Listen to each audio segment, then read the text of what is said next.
Indonesia ini merdeka, Indonesia ini lepas dari jajahan kolonial, itu karena perjuangan oleh semua agama, bukan hanya Islam. Umat Muslim, kaum Kristiani, Hindu, Buddha, Konghucu, dan semua agama yang ada di Indonesia pada waktu pergolakan kemerdekaan mereka terlibat. Sehingga maka penting ukhuwah wathoniyah ini kemudian kita bangkitkan kembali, agar tidak ada satu kelompok pun, tidak ada satu agama pun yang mengklaim merasa paling memiliki negara ini. Semua berhak memiliki negara ini. Dan Banser akan turun tangan pertama kali yang akan di depan, gebuk gerakan ini. Kalau memang kita sudah nilai bahwa ini akan menjadi cita-cita khilafah, itu akan mewujudkan cita-cita khilafah. Nah, kalau Banser masih diam saja berarti belum. Kita tunggu saja nanti.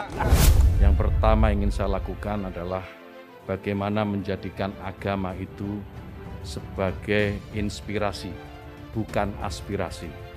Artinya apa? Bahwa agama sebisa mungkin tidak lagi digunakan menjadi alat politik, baik untuk menentang pemerintah maupun merebut kekuasaan, atau mungkin untuk tujuan-tujuan yang lain. Agama biar menjadi inspirasi, dan biarkan agama itu membawa nilai-nilai kebaikan, nilai-nilai kedamaian dalam kehidupan berbangsa dan bernegara. Tidak ada dalam sejarahnya, karena tidak ada dalam catatan sejarah kita Banser membubarkan pengajian. Ribuan pengajian, jutaan pengajian, Banser yang menjaga, dan tidak ada kejadian apapun.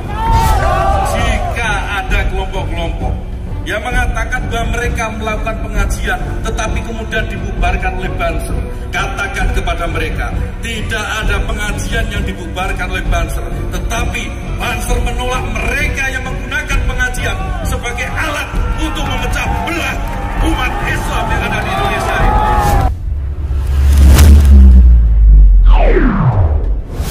Mereka hanya mengatasnamakan pengajian, tapi yang terjadi tidak ada pengajian di sana. Yang ada hanya orasi-orasi, yang ada hanya upaya-upaya memecah belah negara kesatuan Republik Indonesia. Jika ada kelompok-kelompok yang seperti ini lagi, sahabat-sahabat sekalian, apa yang harus kita lakukan? Apa yang harus kita lakukan? Apa yang harus kita lakukan?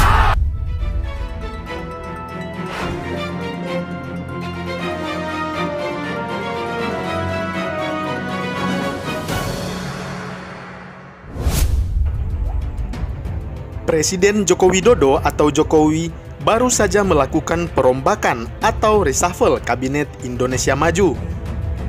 Total ada 6 menteri baru. Salah satunya adalah Yakut Khalil Qomas atau yang akrab kita sapa Gus Yakut, ditunjuk menjadi Menteri Agama atau Menak, menggantikan Menteri yang lama Fahrul Razi. Mungkin ada sebagian masyarakat yang belum mengenal lebih jauh siapa sosok dari Yakut Khalil Qomas yang biasa disapa Gus Yakut ini.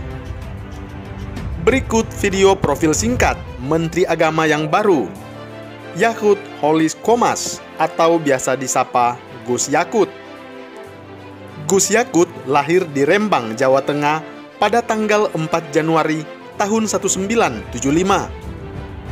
Sebelumnya, ia pernah menjadi anggota Dewan Perwakilan Rakyat atau DPR dari Partai Kebangkitan Bangsa pada periode 2014 hingga tahun 2019.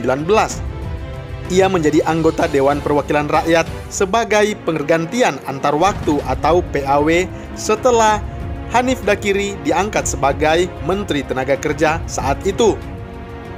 Pada masa kecilnya, Gus Yakut mengenyam pendidikan di Sekolah Dasar Negeri Kutoharjo di periode tahun 1981 hingga tahun 1987. Kemudian ia melanjutkan pendidikannya ke Sekolah Menengah Pertama Negeri 2 Rembang pada tahun 1987 hingga tahun 1990.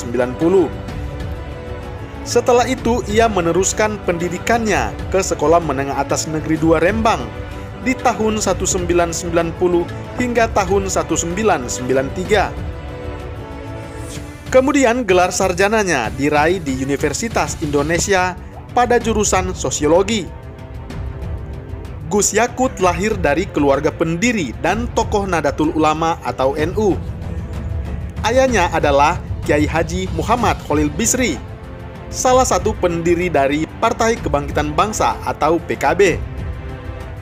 Sejak muda, Gus Yakut sudah aktif berorganisasi dan mendirikan Pergerakan Mahasiswa Islam Indonesia cabang Depok di tahun 1996 hingga tahun 1999.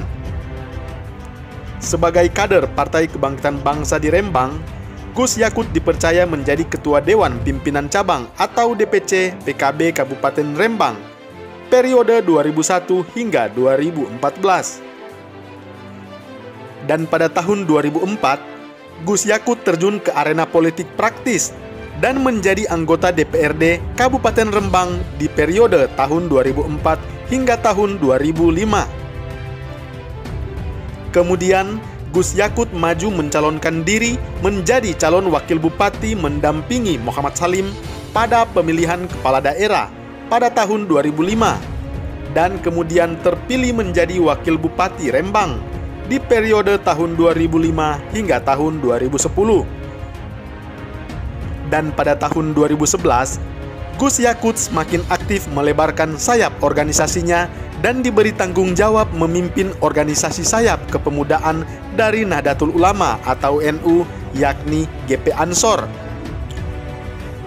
Gus Yakut adalah ketua PP GP Ansor pada periode 2011 hingga tahun 2015.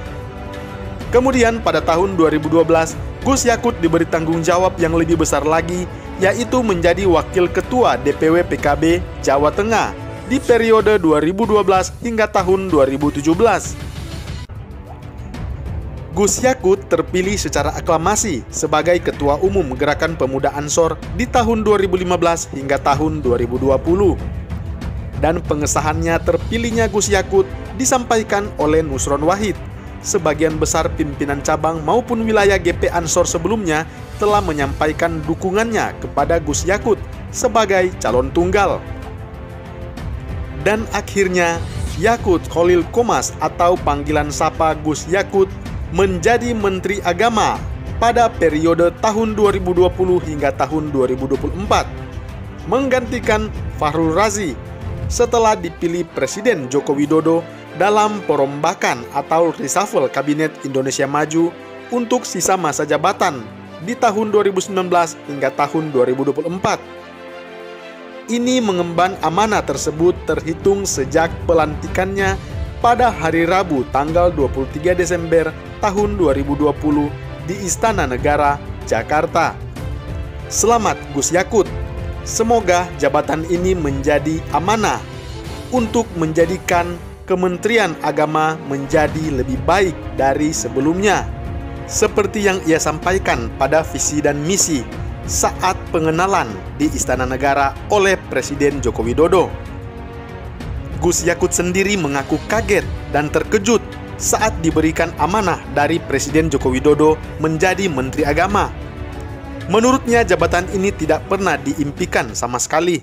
Ketika pertama kali saya mendapatkan berita bahwa saya harus menerima amanah sebagai salah satu pembantu Bapak Presiden dan Wakil Presiden di kabinet ini sebagai Menteri Agama, tentu yang saya rasakan adalah kaget. Karena dalam mimpi yang paling liar saya tidak pernah membayangkan menjadi Menteri Agama. Ia juga mengatakan mengenai misinya menjadi Menteri Agama, Ketua Umum GP Ansor itu ingin menjadikan agama sebagai inspirasi, bukan aspirasi. Yang pertama ingin saya lakukan adalah bagaimana menjadikan agama itu sebagai inspirasi, bukan aspirasi. Artinya apa? Bahwa agama sebisa mungkin tidak lagi digunakan menjadi alat politik, baik untuk menentang pemerintah maupun merebut kekuasaan, atau mungkin untuk tujuan-tujuan yang lain. Agama biar menjadi inspirasi dan biarkan agama itu membawa nilai-nilai kebaikan, nilai-nilai kedamaian dalam kehidupan berbangsa dan bernegara. Biarkan agama menjadi inspirasi dan biarkan agama membawa nilai-nilai kebaikan dan kedamaian dalam berbangsa dan bernegara. Tidak ada satu kelompok dan agama yang mengklaim merasa paling memiliki negara ini. semua berhak memiliki negara ini. Maka penting ukhuwah watoniyah ini kemudian kita bangkitkan kembali agar tidak ada satu kelompok pun, tidak ada satu agama pun yang mengklaim merasa paling memiliki negara ini. Semua berhak memiliki negara ini. Gus Yakut juga ingin memajukan pendidikan agama di lingkungan Kementerian Agama dan agama apapun. Termasuk tentu di dalamnya adalah pondok pesantren. Itu harus didorong agar mandiri dan pada akhirnya akan melahirkan kader-kader terbaik bangsa yang bisa memberikan sumbangsi terbaiknya. Salam hangat, Bapak Infrastruktur menuju Indonesia Maju.